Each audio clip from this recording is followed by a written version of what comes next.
each year now for the past 6 or 7 years, Kathy Geddes and Eileen Farley came up with the idea of having the sons and daughters of Pearl Harbor Chapter 5 show their appreciation for you audience members for coming here and really honoring the dead of Pearl Harbor, but also acknowledging their fathers who, to this day, know that they were so lucky in surviving. So, would members of the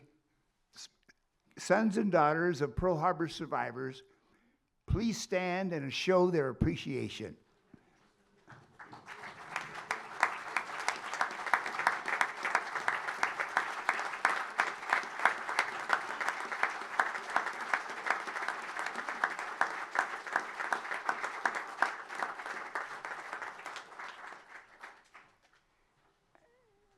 It has to mean so much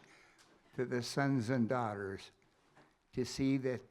especially that their fathers are still being remembered.